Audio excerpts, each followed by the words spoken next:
எங்களுக்கு இந்த ஹோஸ்ட்டும் வேணாம் மாற்றுங்க அப்படின்னு சொல்லிட்டு ஒரு புதுசாக ஒரு பொருளை கிளப்புறாங்க. என்ன அப்படின்றதுக்கான பின்னணி தான் இந்த வீடியோவில் பார்க்க போகிறோங்க.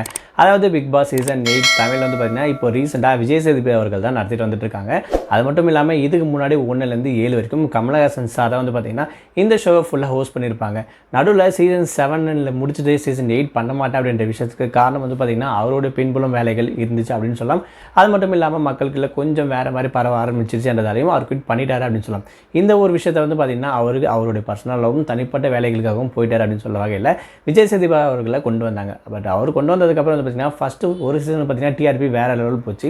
இப்போ போக நாட்கள் ரொம்பவே மந்தமாக போயிட்டுருக்கு அப்படின்றாங்க. என்ன காரணம் அப்படின்னு சொல்லி பார்த்திங்கன்னா இவர் கண்டஸ்டன்ஸ் யாரும் பேச விட மாட்டாங்க, பயாஸ்டாக தான் ஒரு பக்கமே பேசிகிட்டு இருக்காரு அப்படின்னு சொல்லிட்டு எக்கச்சக்கமாக குற்றச்சாட்டுகள் வச்சுட்டே இருக்கிறதால இதுக்கு கமல் சாரே பரவாயில்லையப்பா அப்படின்னு சொல்லிட்டு யோசிக்கிற அளவுக்கு வந்து பார்த்திங்கன்னா இப்போ ஒரு விஷயம் வைரலாக பேசப்பட்டு வந்துட்டு இருக்கு.